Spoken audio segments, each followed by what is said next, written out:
10 seconds, 5 seconds, start. This new phase will be guided by an active involvement of the states, digitalization of manual processes and interventions, integration of the central and state level systems through IT bridges, a single point access for all citizen centric services, and a standardization and removal of overlapping compliances, crowdsourcing of suggestions, and ground level assessment of the impact with active involvement of citizens and businesses will be encouraged. A single window portal, Parivesh for all green clearances, was launched in 2018. It has been instrumental in reducing the time required for approvals significantly. The scope of this portal will now be expanded to provide information to the applicants based on location of units.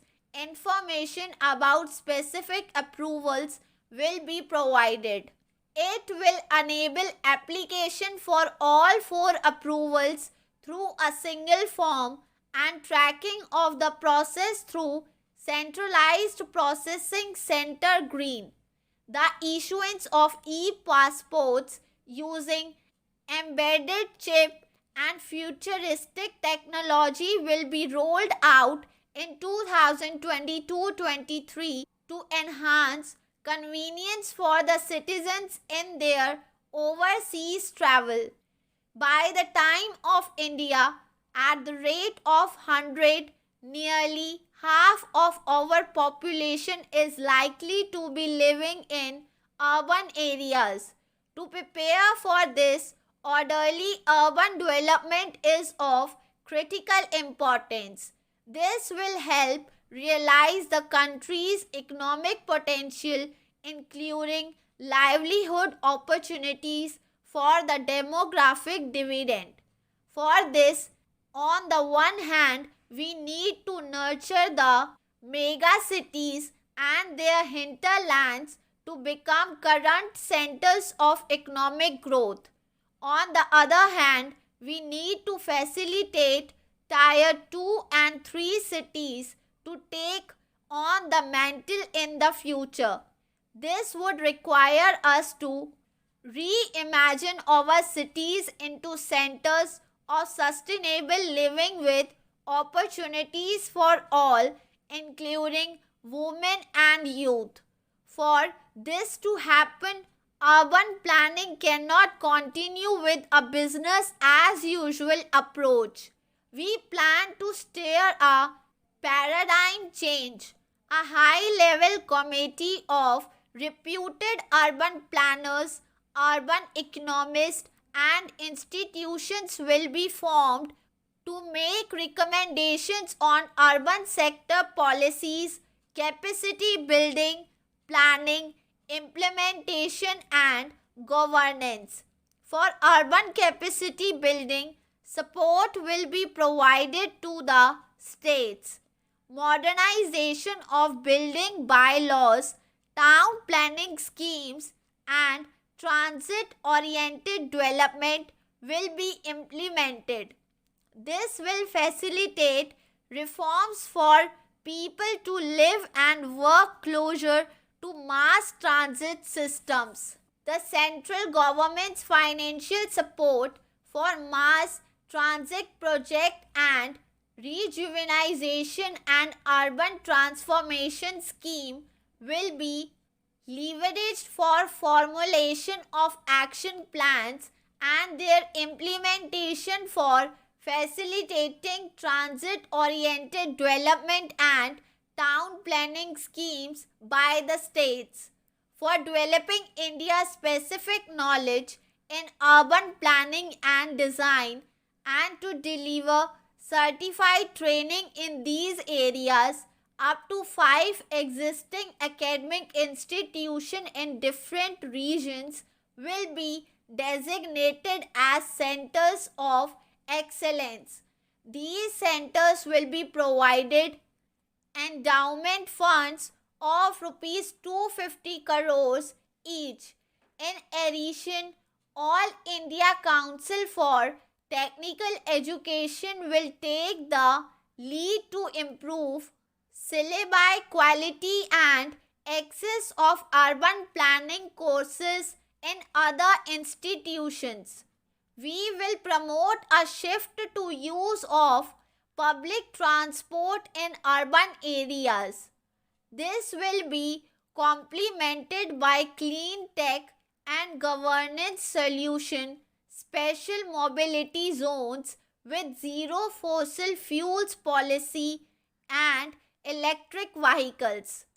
Considering the constraint of space in urban areas for setting up charging stations at scale, a battery swapping policy will be brought out and interoperability standards will be formulated.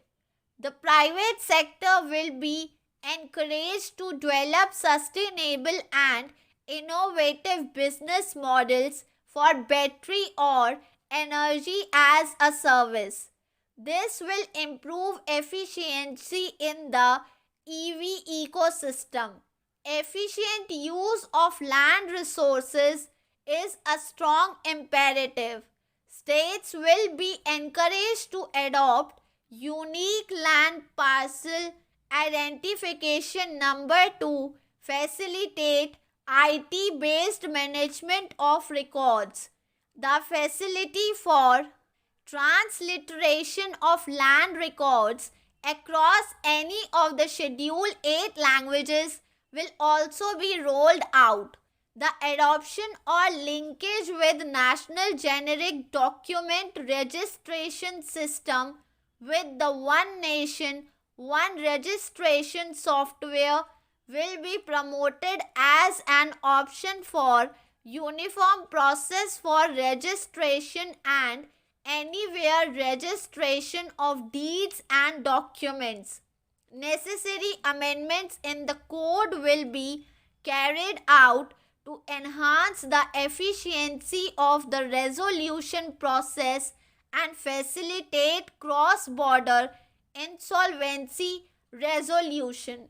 Several IT-based systems have been established for accelerated registration of new companies. Now, the Center for Processing Accelerated Corporate Exit will process re-engineering will be established to facilitate and speed up the voluntary winding up of these companies from the currently required 2 years to less than 6 months. Government rules have recently been modernized for the needs the Amrit Kal. The new rules have benefited from the inputs from various stockholders. The modernized rules allow use of transparent quality criteria besides cost in evaluation of complex tenders. Provisions have been made for payment of 75% of running bills mandatorily within 10 days and for encouraging settlement of disputes through conciliation.